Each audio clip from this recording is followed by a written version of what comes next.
Assalamualaikum, Yoshmina. Apa khabar semua? Harapnya semua dalam keadaan yang baik, sentiasa dimurahkan rezeki dan diberikan kejayaan di dunia dan di akhirat. Okey, hari ini kita nak borak pasal adakah Sasuke akan menggunakan beberapa jutsu legenda ataupun terkuat dari klan Uchiha untuk menentang musuh dalam anime Boruto. Yang mana kita pun tahu buat masa sekarang dunia shinobi sedang berhadapan dengan satu musuh yang mampu bagi ancaman terhadap dunia shinobi, iaitu Code yang mempunyai matlamat untuk meneruskan Will of Otsutsuki dan menjadi Otsutsuki God. Jadi ancaman Code sekarang ni memang cukup bahaya. Lagi-lagi Code sedang berusaha untuk mematikan limites kekuatan beliau dan dikatakan Code mampu untuk menewaskan gandingan Naruto dengan Sasuke kalau Code berjaya untuk mematikan limites kekuatan dia.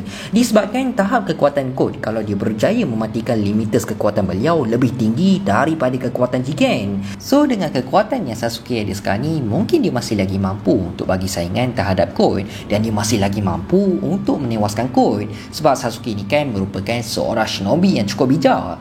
Cumanya aku percaya sangat selepas Sasuke dah tak mempunyai kekuatan mata ringan, berkemungkinan Sasuke agak struggle sewaktu dalam pertarungan, dah tak sama macam sebelum ni. Tapi tak dinafikan Sasuke tetap merupakan harapan bersama dengan Naruto untuk berhadapan dengan musuh yang cukup kuat disebabkan diorang berdua ni masih lagi merupakan ikon ataupun shinobi terkuat buat masa sekarang. Jadi persoalannya, adakah kita akan dapat tengok Sasuke akan menggunakan beberapa jutsu-jutsu terhebat ataupun jutsu legenda dari klan Uchiha dalam anime Boruto? Macam biasa, semua ni hanyalah pendapat aku semata je. Kalau korang tak bersetuju ataupun korang ada pendapat lain ke apa, just drop je komen kat bawah, okey? Tanpa melengahkan masa, jom kita start sekarang. Macam pun yang kita tahu, klan Uchiha merupakan salah satu klan yang terbesar dalam sejarah dunia shinobi. Malah sejak dari dulu lagi, zaman-zaman Uchiha Tajima dengan Butsuma Senju, klan Senju merupakan rival abadi untuk klan Uchiha. Dan bagi aku, ramai je shinobi-shinobi dari klan Uchiha yang mempunyai potensi yang cukup besar untuk menjadi seorang Hokage. Tapi malangnya sampailah ke generasi sekarang, tak ada seorang pun lagi yang berasal dari klan Uchiha berjaya menjadi seorang Hokage. Dan antara karakter-karakter yang cukup besar dalam sejarah klan Uchiha iaitu Uchiha Madara, Uchiha Fugaku, Uchiha Obito, Uchiha Shisui, Uchiha Itachi, Uchiha Sasuke dan ramai lagi. Tambahan apa yang specialnya untuk klan Uchiha ni, diorang mempunyai satu special ability tau, iaitu Dojutsu Sharingan. Dan melalui Dojutsu tersebut jugalah mampu untuk menghasilkan jutsu-jutsu yang cukup hebat dari klan Uchiha. Tak lupa juga, klan Uchiha merupakan berketurunan Otsutsuki Indra. So tak heranlah kenapa sejak dari dulu lagi klan Uchiha ni merupakan antara klan yang cukup hebat dalam sejarah shinobi. Sampailah ke satu tahap telah berlakunya insiden yang cukup kejam, iaitu kesemua anggota klan Uchiha telah pun dibunuh oleh Uchiha Itachi dan juga Uchiha Obito. So sekarang ni hanya dua je penerus legasi klan Uchiha yang masih lagi tinggal, iaitu Uchiha Sasuke dan Uchiha Sarada. Cumanya kita kena tunggulah sampailah anime Boruto habis, sebab mana dah tahu si Sasuke dengan Sakura tu ada anak lagi kan. Tu penerus legasi untuk klan Uchiha lah. Jadi sejak dari sebelum tertubuhnya desa Konoha, klan Uchiha ni dah mempunyai beberapa jutsu-jutsu yang cukup hebat mampu digunakan sewaktu dalam pertarungan.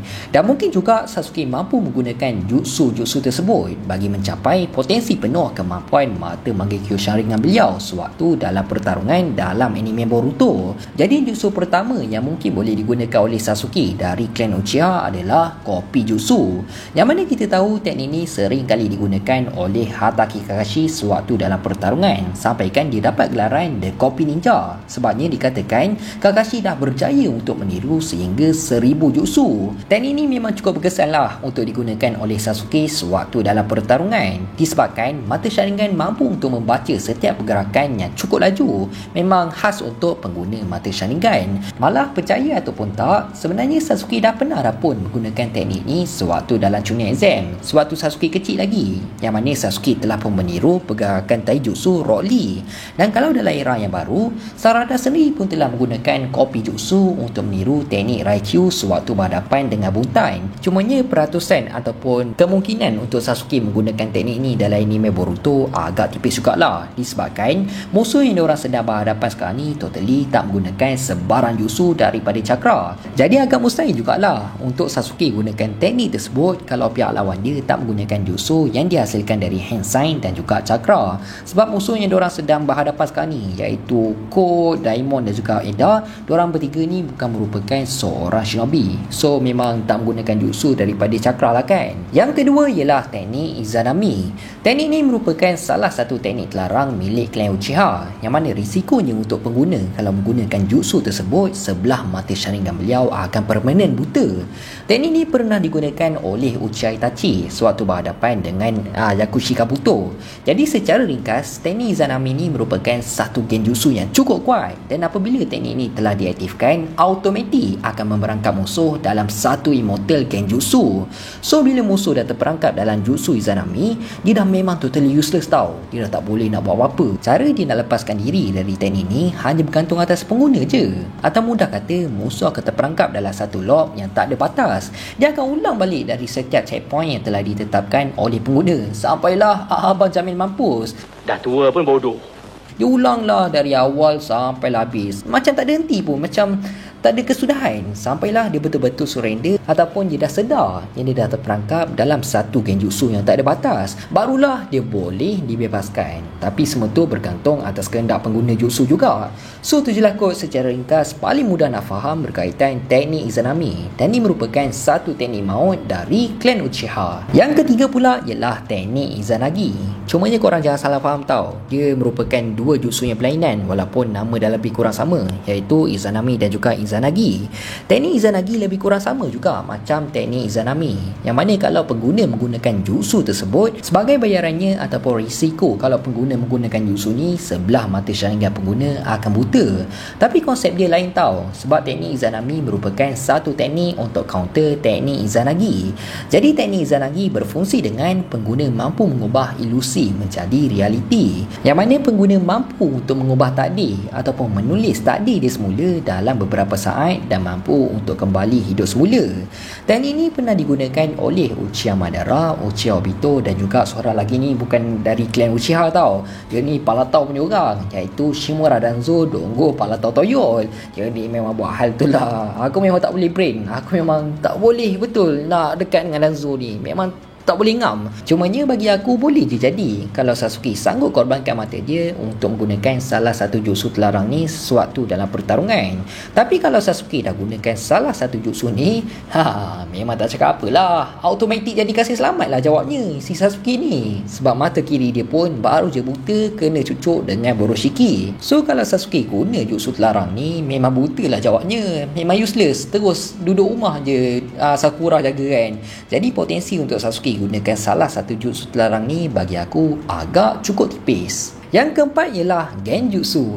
Walaupun kita nampak genjutsu ni macam alah genjutsu biasa je pun, tak payahlah gunakan sewaktu dalam pertarungan, useless semua tu. Tapi korang jangan silap tau, klan Uchiha merupakan pengguna genjutsu terkuat dalam anime Naruto. Sebabnya pengguna mata Sharingan special ability dorang adalah genjutsu. Dan korang jangan lupa, pengguna mata Mangekyo Sharingan jugalah yang pernah mengawal Kyuubi menggunakan genjutsu, iaitu Uchiha Madara dan juga Uchiha Obito.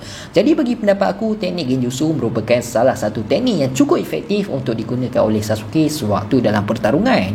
Dan boleh je terjadi Sasuke mencipta satu genjutsu yang cukup kuat untuk memerangkap musuh dia. Tapi agak sayang jugalah Sasuke jarang menggunakan teknik genjutsu sewaktu dalam pertarungan. Cumanya tak mustahil untuk Sasuke gunakan sewaktu dalam anime Boruto. Sebab salah satu kebolehan yang Sasuke ada dah tentulah teknik genjutsu. Yang terakhir pula adalah Susanoo. Walaupun kita tahu Sasuke dah memang mampu menggunakan teknik Susanoo yang lengkap, tapi ramai juga yang berharap Masashi Kishimoto akan buat Sasuke ada kekuatan terakhir ataupun kekuatan terkuat form bersama dengan Susanoo. Mungkin dia boleh jadikan Susanoo sebagai satu perisai yang dia boleh pakai sewaktu dalam pertarungan, sama macam fan animation yang pernah ada orang buat lah kan. Sebab ramai yang menganggap kalaulah Naruto boleh ada form terakhir bersama dengan Kurama, iaitu form Baryon Mode, kenapa bukan Sasuke juga boleh ada form terakhir kalau memang betul betul Sasuke akan terkorban dalam anime Boruto. Aku secara jujur aku tak kisah sangat pun kalau Sasuke terkorban ataupun tak ada power up di hujung hayat dia. Cuma ni apa yang aku harapkan, kalau betul Sasuke akan mati dalam anime Boruto, harapnya Sasuke akan terkorban dengan cara yang epic ataupun terhormat sebagai seorang wira dekat desa Konoha. Aku nak kalau Sasuke mati, kematian Sasuke ni akan menjadi satu momen yang tak akan boleh dilupakan dalam dunia anime. Bukan hanya anime Naruto je tau, tapi dalam kesemua anime. Aku nak lebih sedih ataupun lebih epic dari momen kematian Jiraiya Sensei. Tu je apa yang aku nak pasal karakter Sasuke. So bagi pendapat korang macam mana pula? Korang rasa jutsu mana yang paling sesuai untuk digunakan oleh Sasuke kalau diberikan peluang dalam anime Boruto? Just drop je pendapat korang dekat ruangan komen, ok? Jadi aku rasa sampai sini je lah kot video kita untuk kali ni. Aku harap korang semua enjoy dan penyampaian aku jelas. Teruskan support Faiz di studio untuk mendapatkan 250,000 subscribers dalam tahun ni. Aku nak minta maaf sangat, aku hanya manusia biasa, tak lari daripada kesilapan. InsyaAllah kita jumpa dalam next video. Assalamualaikum. Bye-bye.